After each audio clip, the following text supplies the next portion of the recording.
Halo,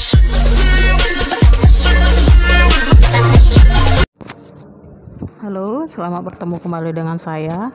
Kita lanjutkan materi kita ya tentang logika matematika. Nah, ini logika matematika yang kedua. Hari ini kita akan berbicara mengenai proposisi bersyarat. Proposisi bersyarat. Oke.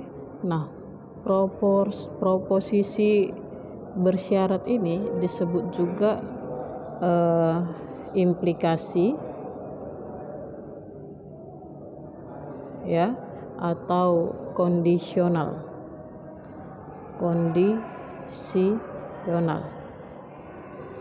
Oke. Nah,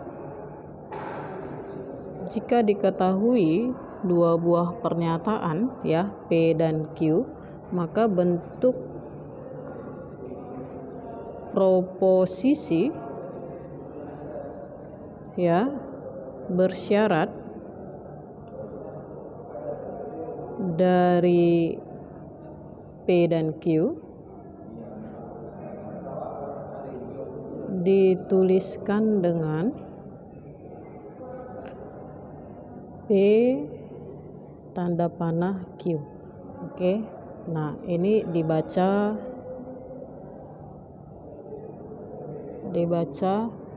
jika P maka Q. Jika P maka Q. Oke. Nah, proposisi P ini disebut juga dia hipotesis. P itu disebut hipotesis.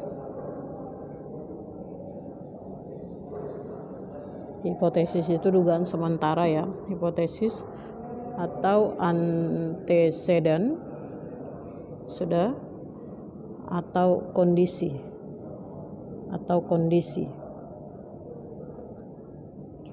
oke, atau kondisi. Kemudian kalau proposisi Q disebut konklusi atau konsekuen. Oke. Nah, jika P maka Q. Jika P maka Q. Ini artinya apa? Si P ini harus ada supaya si Q ini terjadi. Itu dia ya. Jika P maka Q, bentuk implikasi. Nah, bentuk ekspresi dari implikasi P dan Q ini bisa kamu lihat di materi ya. Bisa dilihat dari materi. Jika P maka Q, jika P, Q, P mengakibatkan Q, Q jika P, P hanya jika Q, P syarat cukup untuk Q, sudah, Q syarat perlu untuk P, Q bila mana P. Jadi ekspresinya bisa berbagai macam. Oke ya, sudah. Kemudian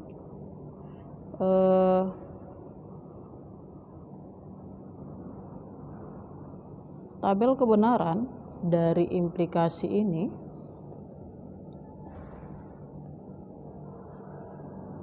tabel kebenaran dari bentuk implikasi untuk dua buah pernyataan itu adalah sebagai berikut.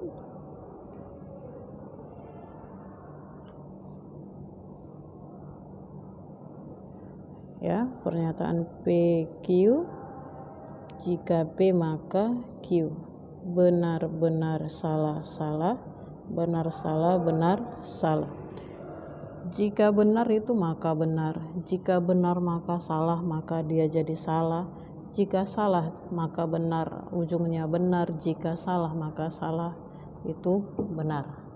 Oke, inilah dia bentuk tabel kebenaran dari implikasi.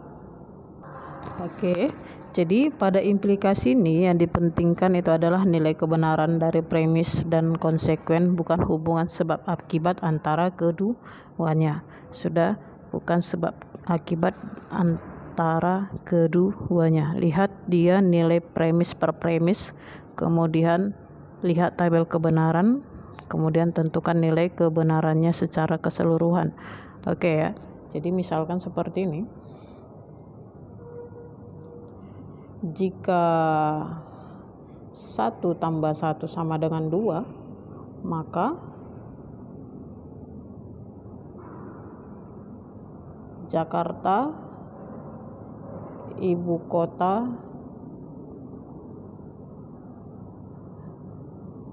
Sumatera Utara.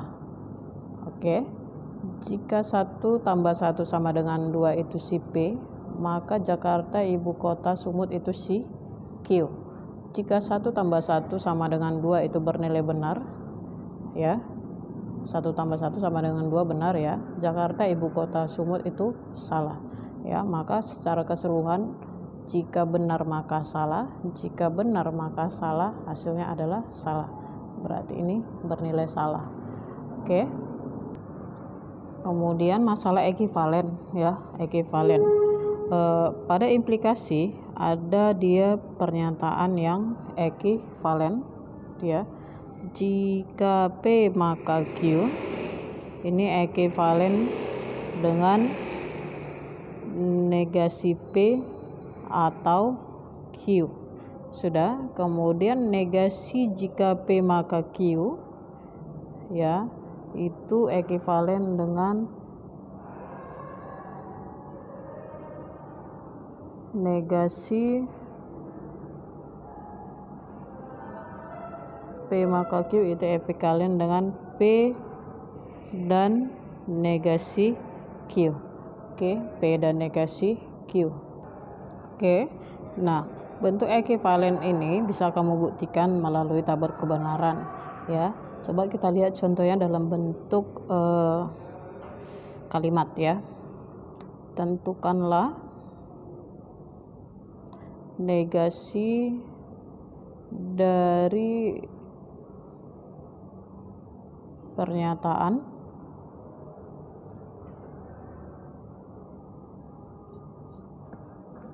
jika dosen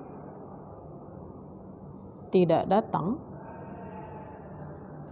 maka semua mahasiswa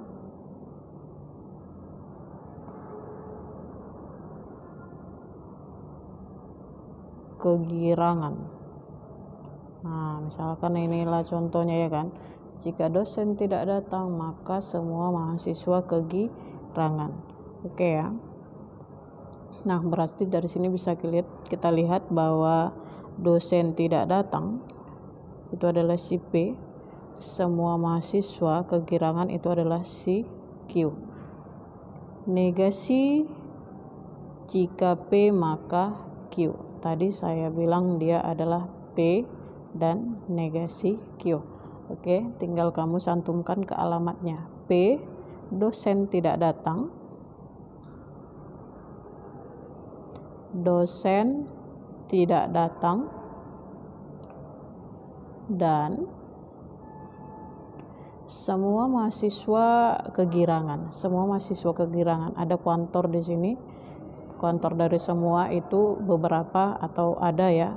Ada mahasiswa kegirangan, negasinya mahasiswa yang tidak kegirangan.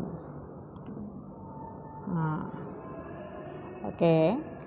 Nah, kondisinya yang benar itu si dosen tidak datang, mahasiswa gembira atau girang, sudah.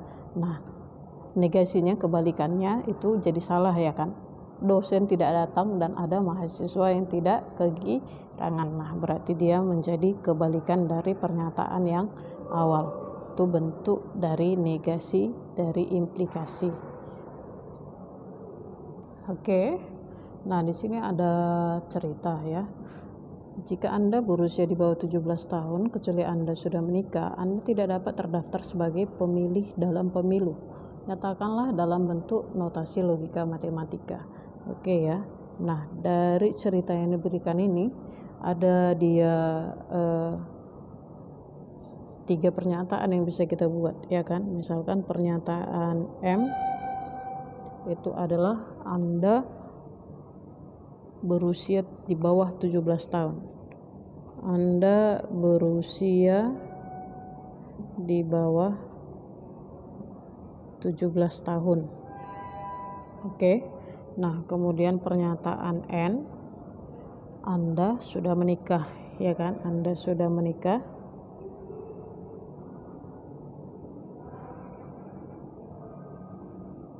Kemudian pernyataan R, terdaftar sebagai, Anda dapat terdaftar sebagai pemilih. Anda dapat terdaftar sebagai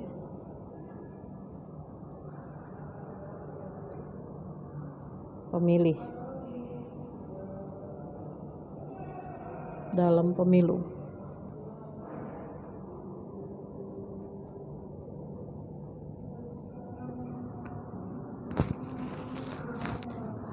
Oke ya. Jadi, nah, pernyataan M, N, dan R ini bisa kita buat dalam bentuk notasi logika matematika. Bagaimana cara membuat notasi logika matematika? Nah, kita lihat ini ceritanya. Jika Anda berusia di bawah 17 tahun, kecuali Anda sudah menikah, Anda tidak dapat. Oke, ini kan berarti bentuk implikasi sebenarnya. Jika Anda berusia di bawah 17 tahun, maka nggak bisa terdaftar sebagai pemilih. Ya kan, itunya garis besarnya. Tapi di sini ada kecuali, kalau Anda sudah menikah, Anda tidak dapat terdaftar sebagai pemilih dalam pemilu. Nah, ini berarti kita bisa buat notasinya seperti ini. Ya. Jika Anda berusia di bawah 17 tahun dan Anda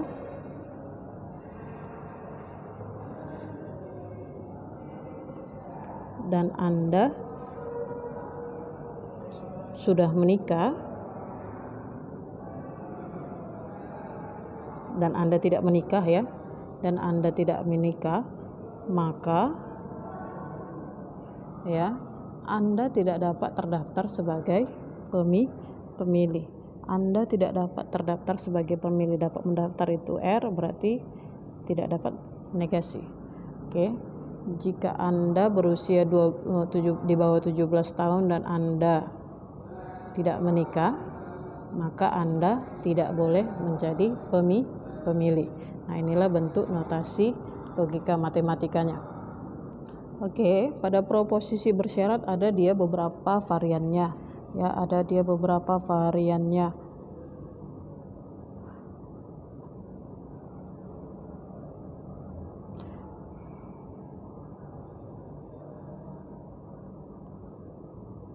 Varian yang pertama itu adalah converse. Sudah, yang kedua itu adalah inverse.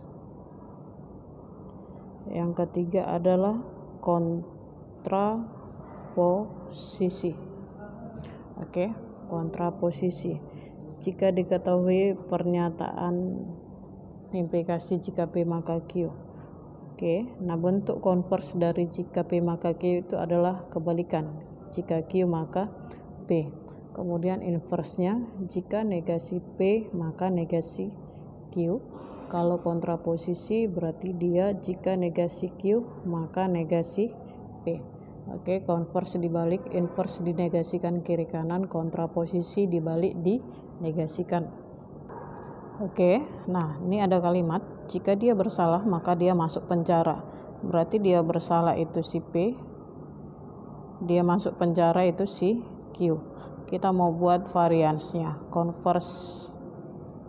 Berarti dibalik ya, jika dia masuk penjara,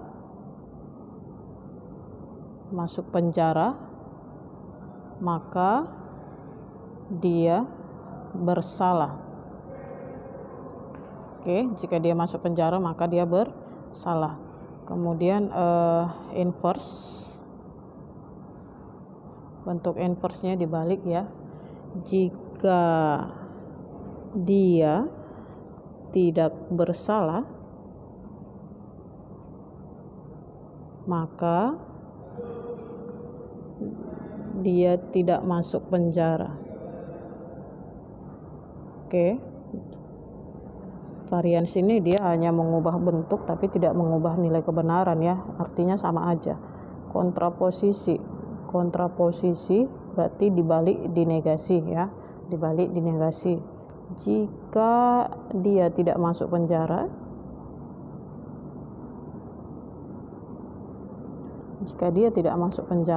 maka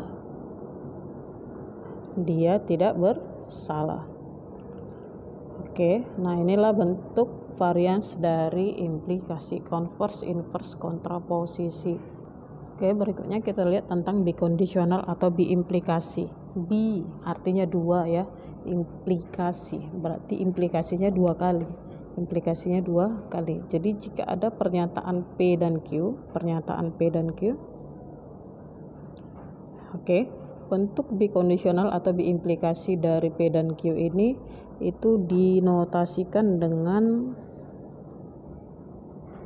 seperti ini. P panah dua arah ya, Q. Sudah dibaca P jika dan hanya jika Q. Oke, P jika dan hanya jika Q. Oke, nah jadi bentuk biimplikasi ini P jika hanya jika, nanti saya singkat dengan CHJ ya. P biimplikasi Q itu dia ekuivalen dengan P jika P maka Q, sudah, dan jika Q maka P. Jadi dia timbal balik dua arah ya, kayak hubungan itu ya kan. Saya suka sama kamu jika dan hanya jika kamu suka sama saya ya. Jika saya suka kamu maka kamu suka saya, jika kamu suka saya maka saya suka kamu, gitulah. Jadi dia seimbang, biimplikasi. Oke, bentuk tabel kebenaran dari biimplikasi ya untuk dua buah pernyataan P dan Q. P jika dan hanya jika Q. Benar, benar, salah, salah, benar, salah, benar, salah. Oke, P jika dan benar jika dan hanya jika benar bernilai benar, benar jika dan hanya jika salah bernilai salah, salah jika dan hanya jika benar bernilai salah, salah jika dan hanya jika salah bernilai benar. Seperti saya bilang tadi, dia harus seimbang ya. Kalau timpang itu dia jadi salah ya, benar, benar, benar, salah, salah, benar, harus seimbang. Ini tabel kebenaran dari biimplikasi. Sudah, jadi cara menyatakan bikondisional ini tadi saya bilang bisa pakai jika dan hanya jika, sudah. Kemudian bisa juga dibilang P ini adalah syarat perlu dan cukup. P syarat perlu dan cukup untuk Q, harus perlu dan cukup untuk Q, sudah. Kemudian jika P maka Q dan sebaliknya, atau bisa juga dibilangkan ini P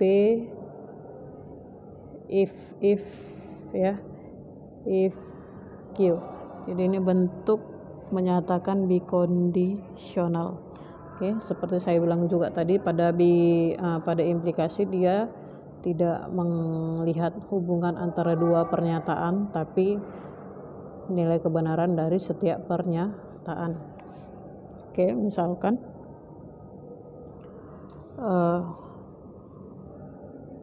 misalkan 1 tambah 1 sama dengan 2 jika dan hanya jika 2 tambah 2 sama dengan 5. Oke, berarti ini si P, ini si Q. 1 tambah 1 sama dengan 2 bernilai benar, 2 tambah 2 sama dengan nilai bernilai salah jika dan hanya jika. Benar jika dan hanya jika, salah bernilai salah. Oke ya. Oke, kemudian kita lihat tentang argumen. Argumen ini adalah deret proposisi ya. Berarti dia banyak proposisi di sana, P1, P2, P3 hingga Pn. Nah, argumen ini dapat bernilai sahih ya, bisa juga dia bernilai palsu. Jadi argumen ini bisa dia sah atau diterima, bisa juga palsu. Oke, sahih berarti valid, palsu berarti invalid. Bagaimana cara menentukan suatu argumen itu sah atau tidak sah? Ya, ada dia beberapa metode yang bisa digunakan untuk menentukan argumen itu sah atau tidak sah. Kalau pada tabel kebenaran ya, itu bisa kita lihat kalau suatu argumen itu bernilai sah kalau dia berbentuk tautologi, kalau pada tabel kebenaran. Sudah, kemudian kalau nanti dia ada saja satu yang salah ya, berarti dia tidak sah atau invalid atau palsu. Metode yang digunakan untuk menentukan kesahan dari sebuah argumen itu ada beberapa yang bisa digunakan. Ada yang namanya modus ponen ya, modus ponen. Jika premis 1 bentuknya P maka Q, premis 2 bentuknya si P ya, maka kesimpulannya itu harus si Q, baru dia sah. Oke, nah kalau misalkan kita balik pun bisa. P1 pernyataan jika P maka Q, P2 si Q, maka ini dikatakan sah kalau dia kesimpulannya adalah si P. Ini modus ponen. Oke, yang kedua modus tolen. Modus tolen bentuknya jika premis 1 P maka Q, sudah, kemudian premis 2 itu ada negasi Q, maka kesimpulannya harus negasi P baru dia sah. Atau kita balik ya, itu kita balik P1 itu misalkan P maka Q, P2 negasi P, maka kesimpulannya harus negasi Q baru dia bernilai sah. Oke, yang ketiga itu adalah silogisme disjungtif. Silogisme disjungtif ya, bentuk premis 1 P atau Q, premis 2 itu negasi P, maka kesimpulannya itu adalah si Q ya, atau dibalik pun sama, premis 1 premis 2 P atau Q, premis 2 negasi Q, maka kesimpulannya harus negasi P.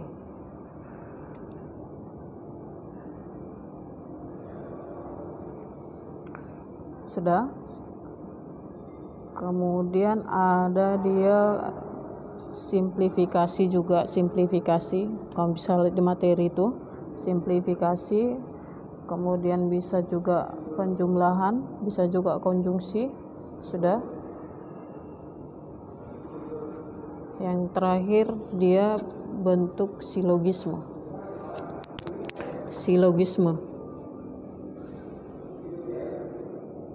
Oke, jika premis 1 P maka Q, premis 2 Q maka R ya, maka kesimpulannya harus berbentuk P maka R. Jika P maka R baru dianggap sah. Ini bentuk silogisme. Jadi 4 metode ini bisa kau gunakan untuk menentukan apakah suatu argumen bernilai salah, bernilai sah atau palsu. Oke ya. Oke, ada contoh. Ada P1, jika lapisan ozon di atmosfer menipis maka suhu bumi meningkat. Kemudian P2, jika suhu bumi meningkat maka keseimbangan alam terganggu. Kesimpulan yang sah dari argumen tersebut katanya adalah titik-titik. Oke ya. Nah, berarti dari cerita ini bisa kita lihat bentuk P1 itu ya, bentuk implikasi ya, lapisan ozon di atmosfer menipis, ini berarti si P, maka suhu di bumi meningkat, si Q. Suhu bumi meningkat itu Q, lapisan ozon di atmosfer menipis itu si P. Kemudian premis kedua, jika suhu bumi meningkat berarti si Q ya, maka keseimbangan alam terganggu. Proposisi lain, oke, misalkan dia si R. Nah, P1 P maka Q, P2 Q maka R. Maka kesimpulan yang sah itu harus P maka R. Jika P maka R. Kalau misalnya kita buat kata-katanya, jika lapisan ozon di atmosfer menipis, maka R, keseimbangan alam terganggu. Oke ya, terganggu. Nah, inilah bentuk silogisme, bentuk silogisme. Jadi kalau misalnya ini ya gampang aja, jika saya makan maka saya kenyang. Saya makan berarti kesimpulannya saya kenyang, ya kan? Jika saya makan maka saya ngantuk, kesimpulannya saya P2 misalkan saya tidak mengantuk, berarti kesimpulannya saya tidak makan. Nah, kira-kira seperti itu. Oke ya. Nah, inilah materi kita hari ini. Tetap semangat kamu ya. Terima kasih atas perhatiannya. Video ini saya akhiri ya. Sampai jumpa kembali.